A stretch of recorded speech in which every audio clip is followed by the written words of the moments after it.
धर्म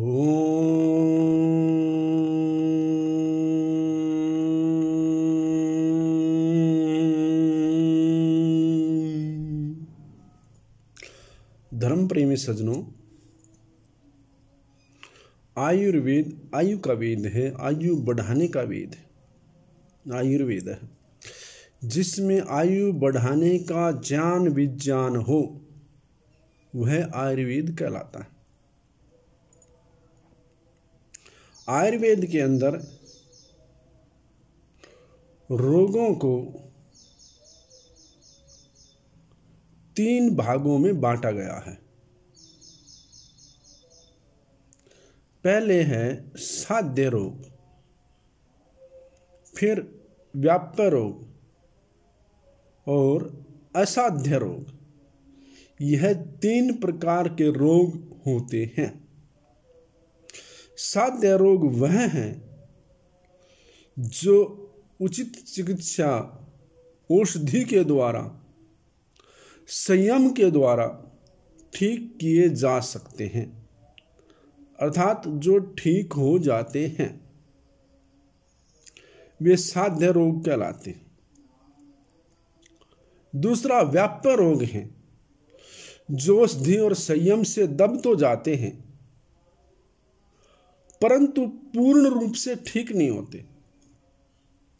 जब तक औषधि खाते रहते हैं तब तक रोग नियंत्रण में रहते हैं। ऐसे रोगों को व्याप्य रोग कहा गया है। तीसरे असाध्य रोग हैं जिन रोगों की चिकित्सा लगभग असंभव है। वह रोग चिकित्सा के द्वारा ठीक नहीं होते।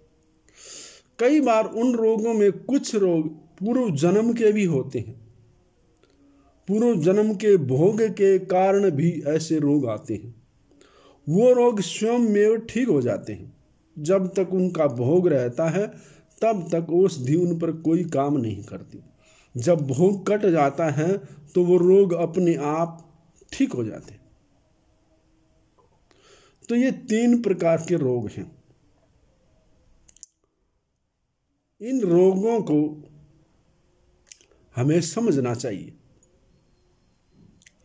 और शरीर को ठीक रखने के लिए उचित खान पान, उचित रहन सहन, उचित जलवायु और सीमित मात्रा में भोजन करना, ये कुछ ऐसे नियम हैं जो काफी हद तक हमारे शरीर को स्वस्थ रखने में कारगर सिद्ध होते हैं। इन नियमों का हमें अपने जीवन में पालन करने का प्रयास करना चाहिए। कल एक पोस्ट देख करके बड़ा महसूस हुआ कि लोग किस प्रकार से आयुर्वेद का नाम लेकर के लोगों को ठगते हैं। ऐसी ऐसी बड़ी बड़ी घोषणाएं करते हैं कि हम तो सब रोगों को ठीक कर सकते, चाहे कैसे भी रोग हो। कल की बात है कि एक व्यक्ति की पोस्ट मेरे पास आई और उन्होंने अपने एड्रेस के साथ यह लिख रखा था, रोगी जिंदा हो चाहे रोग कोई भी हो, हम 100% ठीक कर देंगे। मेरे मन में एक प्रश्न उत्पन्न हुआ और मैंने उस व्यक्ति से प्रश्न किया, क्या तुम सब रोगों का दावा कर सकते हो? उसने कहा हाँ हाँ कर सकते हैं। तो मैंने उसको कहा कि देखिए, मैं आपको कुछ असाध्य रोगी देता हूं। यदि आप उनको ठीक कर देवें तो मैं दुगनी फीस दे दूंगा, परंतु मैं पहले तुम्हें 1 पैसा नहीं दूंगा। शर्त यह होगी कि रोग ठीक कर दीजिए, पैसे दुगने ले लीजिए। मैं कहा यह शर्त मंजूर हो तो बताओ। उस व्यक्ति के पास कोई जवाब नहीं था। अर्थात लुभाने के लिए ऐसी ऐसी बातें लिखते हैं कि लोग इन लुभावने इश्तारों से उनके चंगुल में फंस जाते। तो ऐसे जो किस्म के लोग हैं उनसे बचना चाहिए। आयुर्वेद एक बहुत अच्छी चिकित्सा पद्धति है और इसमें हानि भी कम होती है। हाँ, यदि उचित औषधि ठीक ढंग से न दी जाए अथवा जो कुछ औषधियां ऐसी हैं जिनका शोधन ठीक न किया जाए तो वह हमारे जीवन के लिए मारक भी सिद्ध हो सकती है।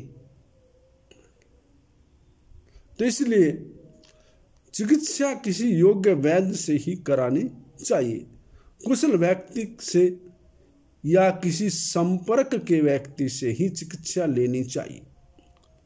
फेसबुक और व्हाट्सएप, यूट्यूब पर ऐसे ऐसे इश्तिहार छापते हैं, ऐसी ऐसी लुभावनी बात लिखते हैं और जब वास्तविकता देखते हैं तो उन लोगों के पास वो चीज नहीं होती है। तो इससे क्या होता है कि आयुर्वेद बदनाम होता है। इसलिए मेरा निवेदन है कि आयुर्वेद की चिकित्सा लेते समय एक अच्छे कुशल वैद्य के पास जाना चाहिए।